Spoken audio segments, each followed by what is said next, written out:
தமிழக வெற்றி கழகத்தினுடைய மாநாட்டுக்கு முன்னாடி வரையும் சீமானுடைய ஆதரவு விஜய் அவர்கள் கிட்ட தான் இருந்தது. ஆனா மாநாடுக்கு அப்புறம் சீமான் அவர்கள் அவரோட ஸ்டாண்டையே மாத்திக்கிட்டாரு. அப்ப இருந்து இப்ப வர நாம் தமிழர் கட்சிக்கும் தமிழக வெற்றி கழகத்துக்கும் இடையே அப்பப்போ மோதல்ங்கிறது நடந்துகிட்டே தான் இருக்கு.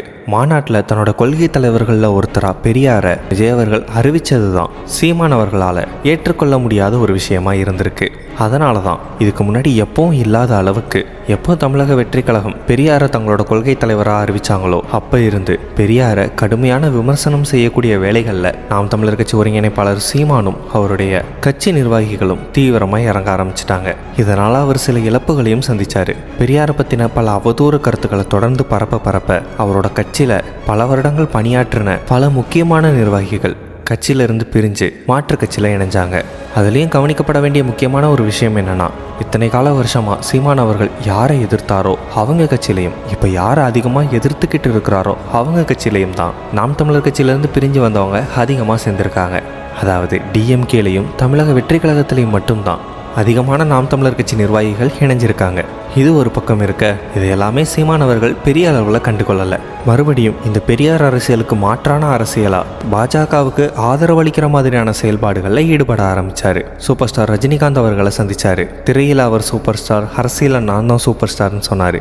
சங்கி என்றால் நண்பன் என்ற அர்த்தம் அப்படின்னு பொருள் கொடுத்தாரு. விஜய் அவர்கள் எதிர்க்கிறதுக்காகவும் பெரியாருடைய கொள்கை கோட்பாடுகளை எதிர்க்கிறதாகவும் நினச்சிக்கிட்டு எந்தெந்த விஷயத்தெல்லாம் எதிர்த்து பேசி நாம் தமிழர் கட்சியை சீமான் அவர்கள் வளர்த்தாரோ இப்போ அதே ஒரு விஷயத்துக்கு முட்டு கொடுக்கறதுனால அவர் கூட நிற்கிறதுக்கு அவரோட தொண்டர்கள் மட்டும் இல்லை, இதுக்கு முன்னாடி அவருக்கு ஓட்டு போட்ட வாக்காளர்கள் கூட இந்த முறை சீமான் அவர்களை கைவிட்டுட்டாங்க.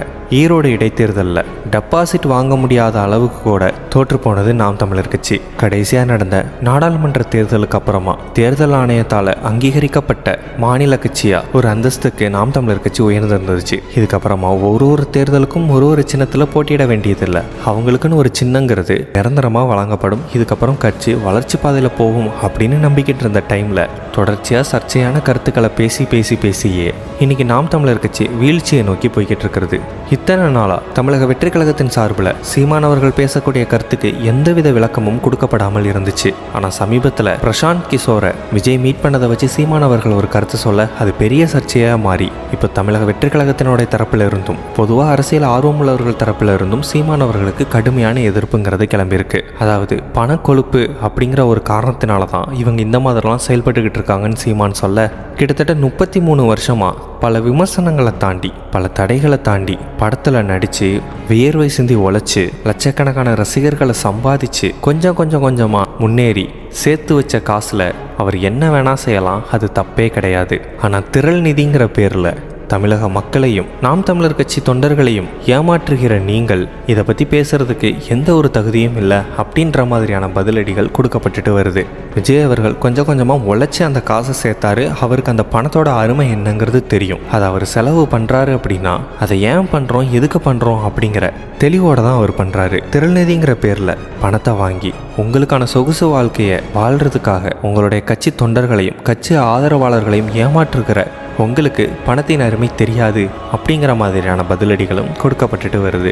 மற்றவர்களிடம் வாங்கி வாழ்ந்தாதான் பணங்கிறது கொழுப்பாகும். சொந்தமாக உழைச்சி சம்பாதிச்சு சேர்க்குற பணம் கொழுப்பில் சேராது, அதுக்கான வியர்வையில் தான் சேரும் அப்படின்னும் தமிழக வெற்றி கழகம் தரப்பில் இருந்து தரமான பதிலடிகள் தொடர்ச்சியாக கொடுக்கப்பட்டுட்டு வருது.